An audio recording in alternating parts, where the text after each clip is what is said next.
Olá, queridos amigos de caminhada, muito bom dia, boa tarde, boa noite, né? Depende do horário que estão vendo o vídeo.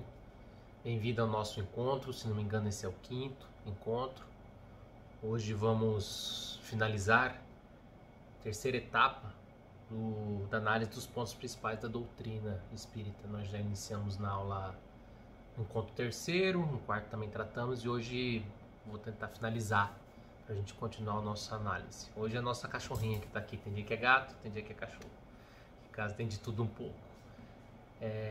Como de costume, vamos iniciar o nosso encontro rogando aos espíritos superiores que nos auxiliem mais este dia, agradecendo pelo dom da vida, agradecendo ao Mestre Jesus, aos bons espíritos, aos nossos mentores espiritual, nosso anjo de guarda, nossa Mãe Santíssima, que estão nos possibilitando estar aqui, vivendo cada dia, buscando sempre a evolução espiritual, a evolução moral, a reforma íntima. Que a espiritualidade nos auxilie a humanidade nesse momento tão difícil de caminhada. Que assim seja. Então, vamos lá, pessoal. Continuando os pontos principais da doutrina. Lembrando onde estão os pontos principais da doutrina. Estão lá na introdução ao Livro dos Espíritos. Obra esta obrigatória. Essa é obrigatória, hein? Essa não é facultativa, não. Obrigatória para quem quer caminhar no estudo da doutrina espírita. Como já disse, ela tem PDF, você pode adquirir ela. Eu ainda sou um pouco mais das antigas, eu gosto bastante do material assim, apesar de já começar a ler e-book e tal, mas ainda algumas coisas, quando é para estudo, eu prefiro obras assim, porque eu gosto de marcar, né? Cada um tem uma maneira. Então essa obra vocês conseguem adquirir pela internet, em alguns centros espíritas. Falei lá no MEFA, nós havíamos para venda ela, mas em razão das restrições a gente está com a secretaria fechada. Então vamos lá, pessoal, vamos continuar. Outra coisa é que se alguém tiver qualquer dúvida, sugestão, tudo, pode mandar lá nos comentários, tá? Tanto da página do Instagram, também no YouTube, que é a Mariana que sempre faz a edição dos vídeos, que manda o vídeo para ela que fica mais responsável, ela sempre tá trocando ideia conosco se precisar. E se for necessário também, um caminho e-mail para ela, para quem quiser um contato direto, tá ok? Então vamos lá. Mais um ponto aí principal da doutrina espírita. Distinguir os bons dos maus espíritos é extremamente fácil. Aí, ó. Então, temos bons e maus espíritos que se comunicam aqui. Então, e a doutrina nos diz que essa distinção para você ter discernimento não é difícil, é fácil. Os espíritos superiores usam constantemente de linguagem digna, nobre, repassada da mais alta moralidade, escoimada de qualquer paixão inferior. A mais pura sabedoria lhe transparece dos conselhos, que objetivam sempre o nosso melhoramento e o bem da humanidade. Então, eles sempre vão vão demonstrar sabedoria, até a linguagem. Isso se aplica aqui, pessoal. Se a gente, nesse momento que a gente vê constantemente autoridades na televisão, personagens na televisão, nesse grande Big Brother que a gente vive, com as redes sociais, tudo, a linguagem já identifica muito a forma daquela pessoa. Então, a doutrina já deixa claro que a linguagem digna é dos bons espíritos. Então, a linguagem chula seria de quem? Daqueles que não têm essa dignidade. A dos espíritos inferiores, ao contrário, é inconsequente, a miúde, trivial e até grosseira. Então, essa galera encarnada e desencarnada que usam de linguagem grosseira não quer dizer que tem uma boa evolução espiritual. Se por vezes dizem alguma coisa boa e verdadeira, muito mais vezes dizem falsidades e absurdos, por malícia ou ignorância. Zombam da credulidade dos homens e se divertem às custas dos que os interrogam, lisonjeando-lhes a vaidade, alimentando-lhes os desejos com falácias e esperanças. Então você consegue identificar quem está se comunicando por essa linguagem, pelos ensinamentos. Evidente, é aquela história do cara que ouviu uma voz falando na cabeça dele e ele cometeu um absurdo, né? Até assassinato tem razão disso. Com certeza. E uns ainda falam que ouviu Deus falando com ele, que ele tinha que pegar em armas. Não é Deus, né, pessoal? Primeiro também é assim, o ser humano achar que Deus vai falar com ele, é um pouquinho, né? Espíritos. Quem sou eu para dizer que não possa acontecer? Mas, então a linguagem, as orientações já vai distinguir. Aí ainda nos ensina aqui Kardec. Em resumo, através dos bons espíritos, né? Espírito da verdade. Em resumo, as comunicações sérias, na mais ampla acepção do termo, só são dadas nos centros sérios, onde reine íntima comunhão de pensamentos, tendo em vista o bem. Então também essa comunicação depende de onde você vai frequentar. Se você buscar uma casa que trabalhe no Evangelho de Jesus, que trabalha pelo bem, é evidente que essa casa vai ter boas comunicações de bons espíritos. Entretanto, se você buscar locais onde a preocupação na evocação é de outros, talvez para tratar das paixões humanas, trazer o amor que não correspondido ou buscar prejudicar alguém, essas casas vão estar ali rodeadas de espíritos na frequência dela. Então, o que é importante aqui, que eu acho que é fundamental, é compreender que a comunicação, nós aqui temos que ter o discernimento para separar as comunicações boas de ruins. As comunicações, quando autorizadas, vêm, mas nem sempre de bons espíritos. Mas às vezes de espíritos maliciosos, brincalhões, que vão passar instruções que não correspondem à doutrina do Cristo. Continuando. A moral dos espíritos superiores se resume, como a de Cristo, nesta máxima evangélica. Moral superiores, hein? Esse aqui é o resumo da história da moral superior dos espíritos. Fazer aos outros o que queríamos que os outros nos fizessem. Isto é, fazer o bem e não o mal. Neste princípio encontra o homem uma regra universal de proceder, mesmo para as suas menores ações. Essa máxima evangélica está lá em Mateus, capítulo 7, versículo 12, um dos evangelistas, né, no Novo Testamento, na Bíblia. Portanto, tudo quanto quereis que as pessoas vos façam, assim fazei-vos vós também a elas, pois esta é a lei e os profetas, os dois únicos caminhos. Então, pessoal, a regra moral maior, superior, é simples, essa daí. Fazer aos outros o que queríamos que fizessem para a gente. Então, se eu não vou fazer para o nosso irmão o que eu não gostaria que fizesse para mim. Essa é a regra moral. É fácil? Não. Mas está resumindo nisso. Então, essa regra está lá em Mateus e a doutrina espírita nos traz, né, no século XIX, renova, né, como o espiritismo vem muito para renovar o Evangelho de Cristo, também trazer abriu os olhos, né, de várias situações que a época que Cristo veio não foi possível. Novamente ela reiterou essa regra, que lá atrás já não era de difícil compreensão, né? Tudo que quereis que as pessoas façam, assim fazer vos também a elas. Então, se você não quer, se você não, por exemplo, se você não quer ser traído, não traia. Se você não quer ser maldito, ser mal falado, não mal fale do próximo. E assim vai. Então sempre as máximas evangélicas são, na verdade, não muito difíceis de compreensão. Difícil é a prática, mas o que nos cumpre o exercício diário delas. No final do dia, se olhar no espelho, saber se você atuou, ao menos buscando se cuidar, né? Aquela história que eu falei no encontro passado, orar e vigiar. Então, o que eu pensei durante o dia, né? Quais foram as minhas atitudes? Se eu cometi um ato que não é digno, que eu possa refletir sobre ele e melhorar, fazer a autocrítica. Finalizando, ensina-nos que o egoísmo, o orgulho, a sensualidade são paixões que nos aproximam da natureza animal, prendendo-nos à matéria. Que o homem que já neste mundo se desliga da matéria, desprezando as futilidades mundanas e amando ao próximo, se avizinha da natureza espiritual. Que cada um deve tornar-se útil de acordo com as faculdades e os meios que Deus lhe pôs às mãos para experimentá-lo.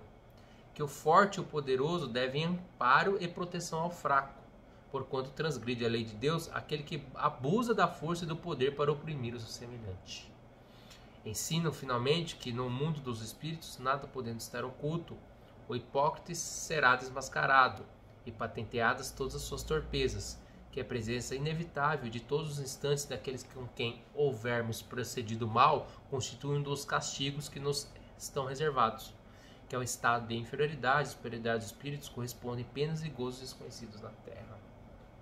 Então, aquela história das paixões humanas que a gente tem que tentar se afastar, o orgulho, egoísmo, fala da sensualidade, a vaidade, são paixões humanas.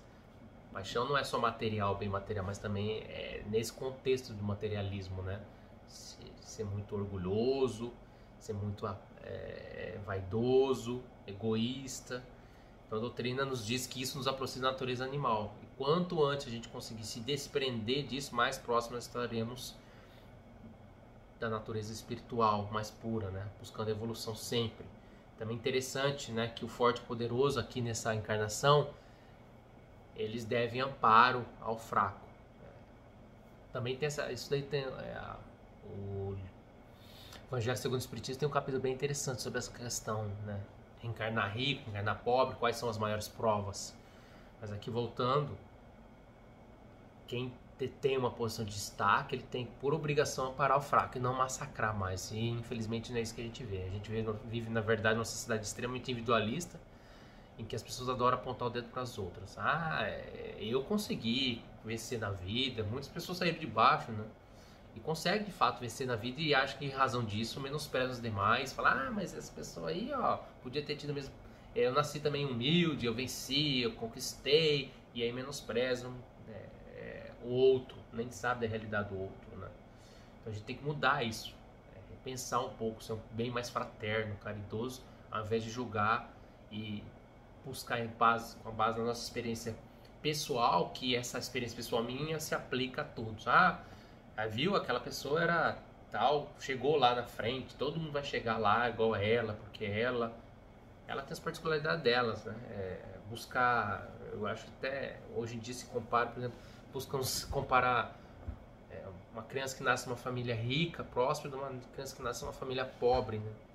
E aí querem que essa criança pobre tenha o mesmo caminho da criança que nasce num lar não só rico financeiramente, mas com estrutura familiar, né? Não dá, né, pessoal? A gente tem que ter um pouco mais de consciência, um pouco mais de compreensão da sociedade que a gente vive. Então a gente tem que, quem está na condição de auxiliar, tem por obrigação auxiliar o seu irmão. E aqui é interessante também que ele deixa claro que no mundo espiritual não tem como a gente se esconder, como a gente se esconde encarnado com mentiras, tudo lá. A hipocrisia não acabou.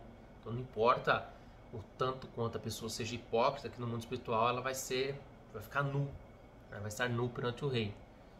Então lá a gente vamos ter que prestar conta das nossas atitudes, todas elas. E finalizando aqui essa parte, os espíritos também ensinam não haver faltas irremessíveis que a expiação não possa apagar. Meio de consegui-lo encontra o homem nas diferentes existências que lhe permitem avançar, conforme seus desejos e esforços, na senda do progresso para a perfeição, que é o seu destino final. Este é o resumo da doutrina espírita, como resulta dos ensinamentos dados pelos espíritos superiores. Vejamos agora as objeções que se lhe contrapõem. Então, esse último aqui, né? Não há falta irremissível. Aqui é interessante a gente também fazer um pouquinho, tratar desse assunto, porque, por exemplo, eu vim de uma escola católica. No catolicismo a gente tem um pouco essa percepção, principalmente quanto ao suicida, né? O suicida está enrolado. Se suicidou, não há perdão. Eu já ouvi notícias, mais antigamente nem velório se fazia, havia restrição para enterro de suicidas, dependendo da onde o seu cemitério era na igreja, não poderia enterrar.